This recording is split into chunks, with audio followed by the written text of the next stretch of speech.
Hello students, class 10th Hindi medium और English medium का आज कंबाइंड लेक्चर है आपका।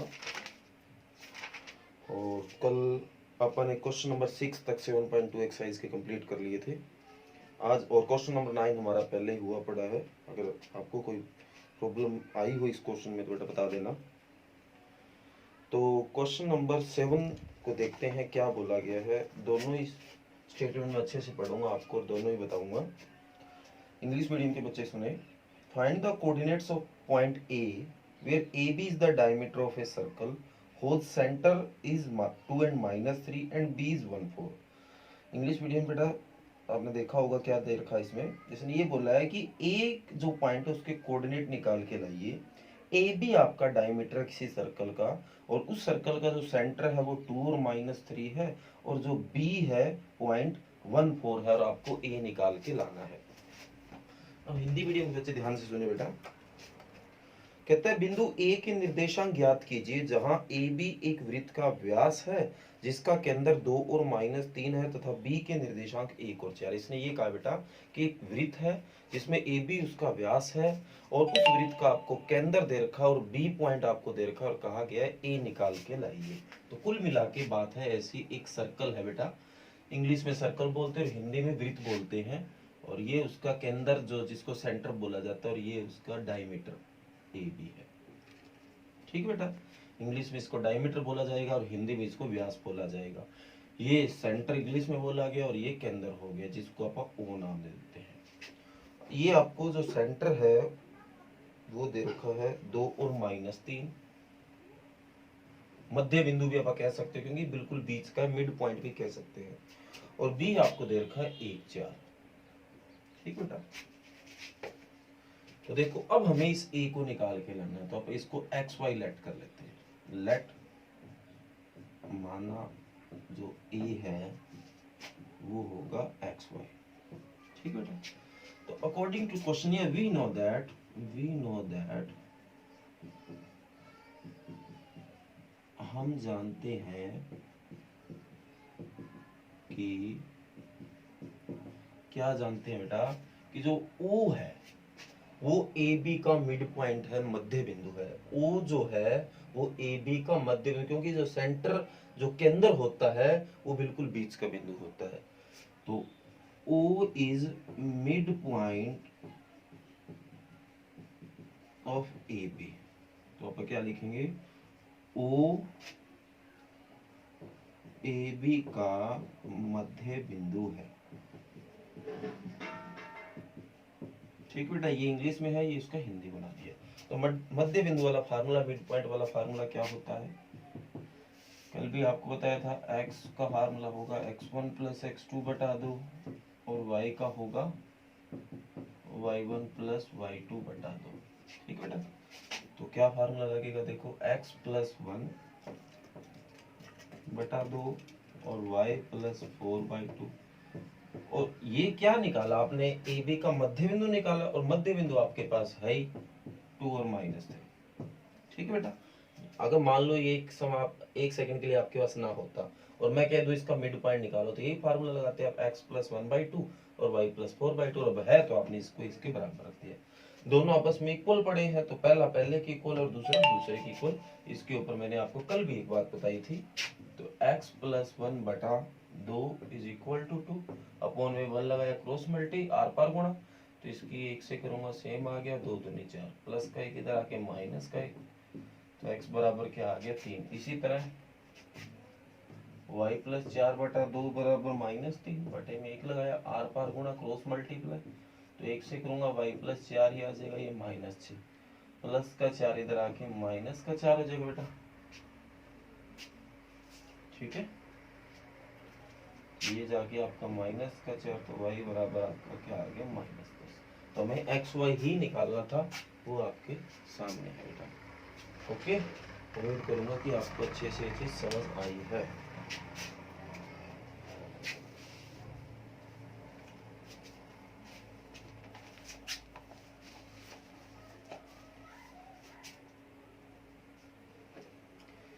इसके बाद बेटा सवाल नंबर जो 8 है वो ध्यान से देखिएगा।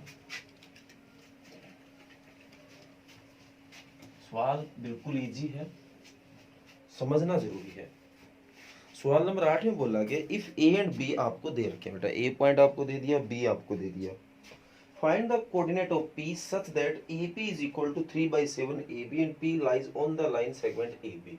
इसने ए और बी आपको दे दिया है, कहते हैं पी के निर्देशांक ज्ञात कीजिए, ए पी जो है वो 3/7 ए बी के बराबर, और पी जो है ना ए बी के कहीं ऊपर ही पड़ा है, कहीं और नहीं है। ये देखो इंग्लिश में था, हिंदी में कोई ज्यादा फर्क नहीं है। यदि ए और बी के क्रमश आपको दे दिए हैं जैसे उसमें दे रखे थे, तो पी के निर्देशांक ज्ञात कीजिए ताकि ए पी 3/7 ए बी हो और पी ए बी के ऊपर स्थित हो। तो यही बेटा पापा ने जो हिंदी पढ़ी थी इसका मतलब था। तो सबसे पहली बात, ए और बी दो कोई पॉइंट है,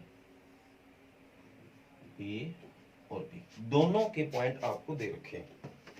ए आपको दे रखा है -2 और -2, बी आपको दे रखा है 2 और -4। पी इस रेखाखंड के कहीं भी ऊपर है, लाइन सेगमेंट इंग्लिश में हो गया और हिंदी में रेखाखंड, और दिया हुआ है, गिवन है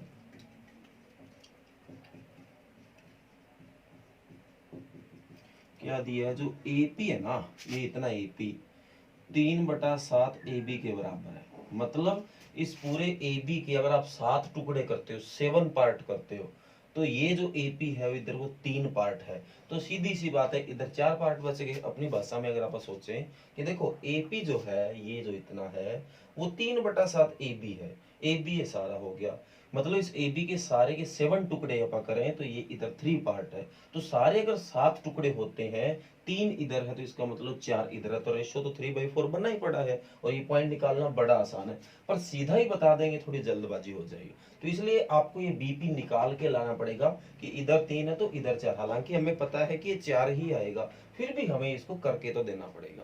तो आप बताओ,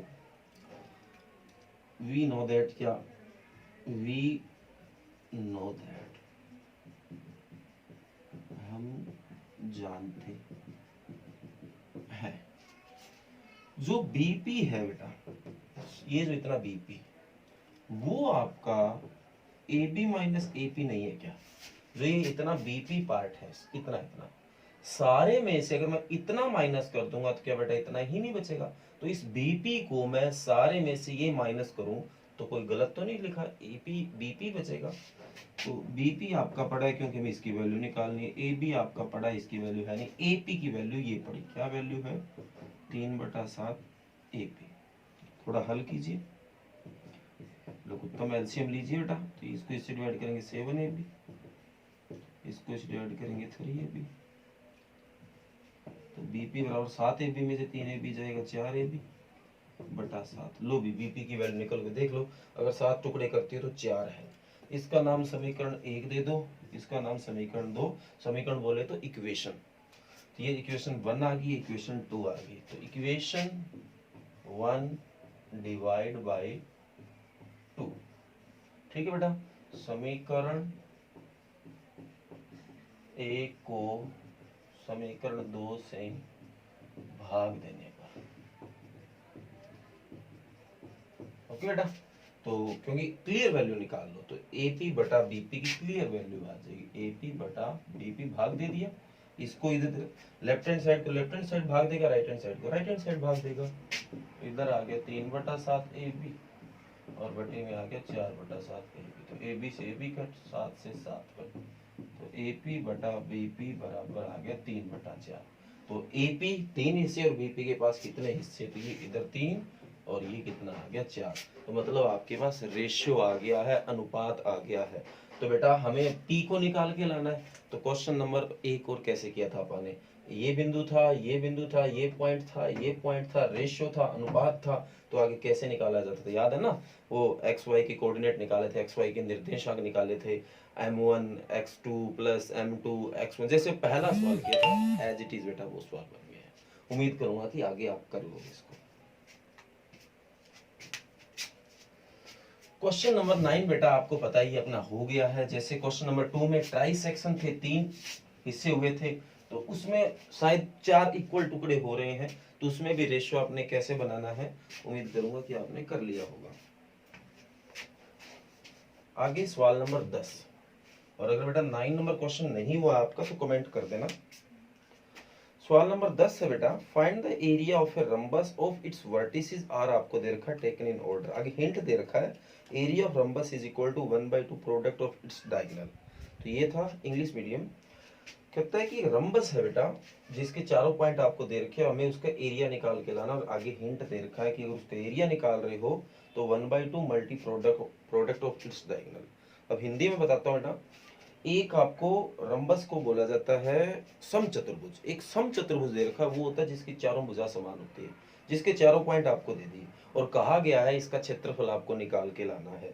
और आगे हिंट दे दिया कि अगर आप उसका क्षेत्रफल निकाल रहे हो तो फार्मूला है 1/2 गुना उसके जो विकर्ण होते हैं उनकी गुणा। ठीक है बेटा, ये चीज आपको दे रखी है, उनके विकर्णों का गुणनफल। तो मैं एक रंबस बना लेता हूँ बेटा।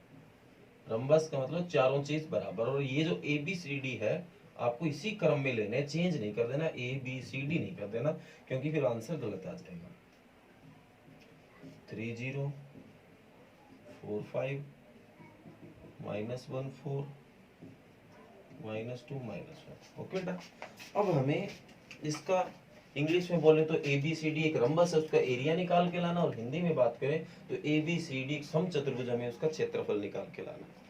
तो उसने हिंट दिया कि 1/2 गुना इसका ये first diagonal multi second diagonal. Hindi में बात करें तो 1/2 गुना पहला विकर्ण गुना दूसरा विकर्ण।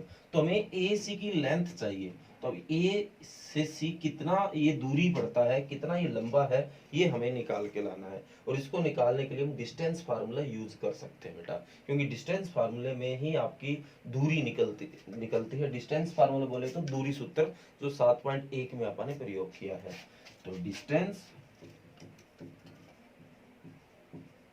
बिटवीन AC, तो क्या लिखेंगे, A से C के बीच की दूरी।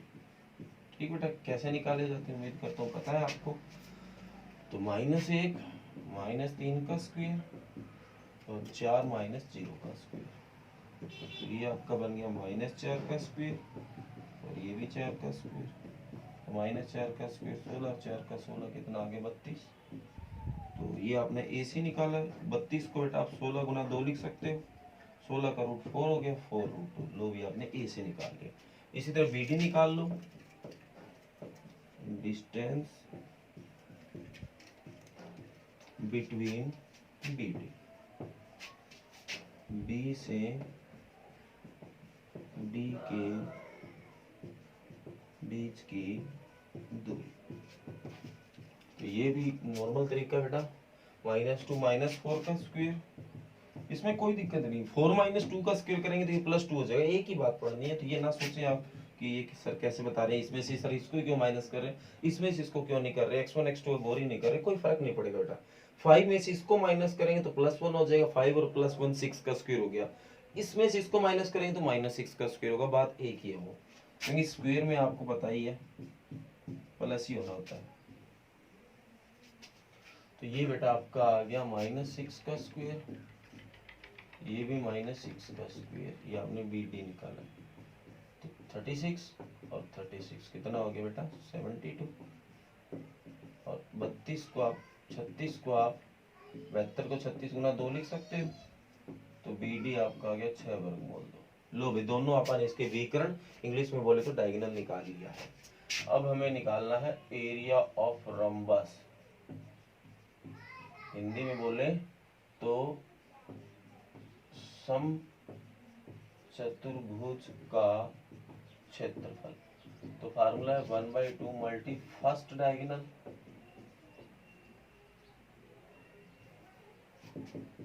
1/2 multi first diagonal multi second diagonal. Hindi में बात करें तो 1/2 गुना पहला विकर्ण गुना दूसरा विकर्ण लिख लेना बेटा।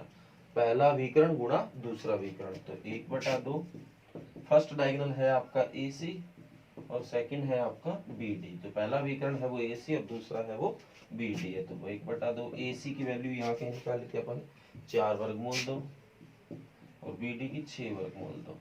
तो इसको हल करो बेटा, 2 दूनी 4, ये तो कट गया, 2 छके 12 हो गया, वर्गमूल 2 की वर्गमूल 2 से गुणा पूरा 2 हो गया, और 12 दूनी कितना आ गया 24।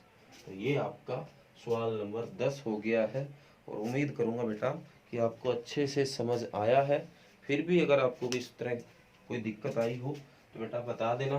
क्वेश्चन नंबर 9 आपको अपने आप करने के लिए मैंने शायद परसों दिया था, तो अगर वो नहीं हुआ बेटा तो कोई बात नहीं, बता देना। सवाल नंबर 2 की तरह होगा। अब बेटा आगे आते हैं इसके एग्जाम्पल आज जो हमें करने हैं, क्योंकि एक्सरसाइज कंप्लीट हो गई तो वो उदाहरण आप कर सकते हैं। उदाहरण देने को मैं पहले भी दे सकता था क्योंकि क्वेश्चन थोड़े ही किए थे अपन ने, पर वो आप फिर कॉपी में नहीं कर पाते हो। और कॉपी की बात आई है तो मैं कई दिनों से लगातार कहता आ रहा हूँ बेटा अपनी कॉपी पूरी करते रहें, कोई भी वर्क आप पेंडिंग ना छोड़ें। तो 5 नंबर एग्जाम्पल तक तो अपन ने कर ही लिए थे। आज एग्जाम्पल नंबर 6 को पढ़ते हैं।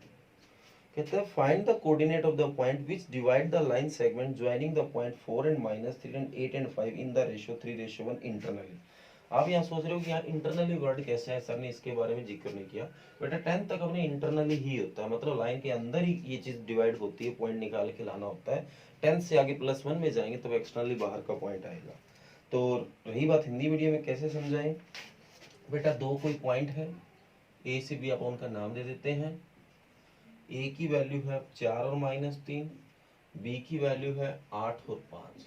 ठीक है बेटा, तो उसको एक लाइन पॉइंट है, ओ कह दो, सी कह दो, जो है जो भी, वो 3:1 पे अंदर डिवाइड कर, अंदर मतलब इस लाइन के ऊपर, एक्सटर्नल होता है इस लाइन के बाहर डिवाइड करता है, वो आगे +1 में आना स्टार्ट होगा। तो आपको ये पॉइंट निकाल के लाना है। तो मेरे हिसाब से बेटा ये चीज तो आपको अच्छे से आती है, उम्मीद करूंगा कर लोगे, क्योंकि इस तरह के सवाल हमें अभी 8वां सवाल मैंने यहाँ से तो करने के लिए आपको छोड़ा था कि आप आगे कर लोगे, वही फार्मूला M1 M2 वाला। ओके बेटा,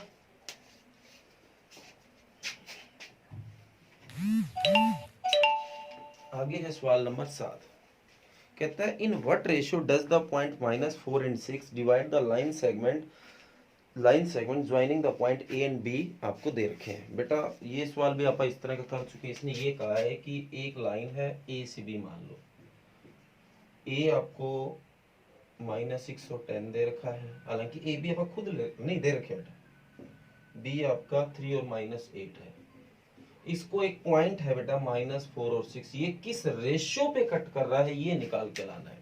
ठीक है बेटा, ये था इंग्लिश मीडियम के लिए। हिंदी मीडियम के बच्चे देखो, कहता है कि अगर ए से बी को जोड़ने से जो रेखाखंड बना है उसको एक बिंदु -4 और 6 किस अनुपात में विभाजित करेगा, मतलब आपसे अनुपात ये पूछ रहा है। ओके बेटा, इस तरह का सवाल भी अपन कर चुके हैं। तो रेशियो पर लेट कर लेते थे, के रेशियो वन, याद आया होगा। तो ए आपको -6 और 10 दे रखा है, बी आपको 3 और -8 दे रखा है। लेट रेशियो, क्योंकि ये लेट कर रहे हो आप, तो वो आपका हो गया k/1। तो the coordinate, the X coordinate of point C, इसका नाम अपना पॉइंट सी दे देते हैं। ठीक है, तो इस जो सी पॉइंट है उसका एक्स कोऑर्डिनेट क्या होगा बेटा, -4 होगा। मैं कहता हूं आप निकाल लो एक्स कोऑर्डिनेट। और एक्स कोऑर्डिनेट कैसे निकाला जाता है पता है ना आपको, m1 x2 m2 x1 बटा m1 + m2। तो एक्स कोऑर्डिनेट हमें निकालना है, तो m1 k हो गया आपका, x2 आपका 3 हो गया, m2 आपका 1 हो गया, ये -6 हो गया बटा k + 1। ये अपना x कोऑर्डिनेट निकाला है। x कोऑर्डिनेट आपको बताइए वो आप क्या रख लोगे, -4। तो थोड़ा सा इसको सोल्व करोगे तो 3k -6 बटा k + 1 बराबर -4 बटे में 1, आर पार गुणा।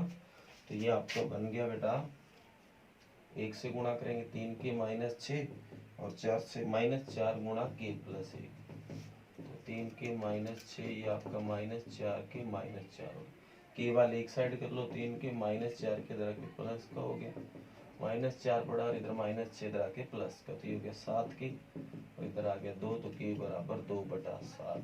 तो ये आपका जो रेशियो अनुपात है वो क्या बन जाएगा, 2:7 बन जाएगा। ओके बेटा, तो ये एग्जाम्पल नंबर 7 था। उम्मीद करूंगा समझ आया होगा।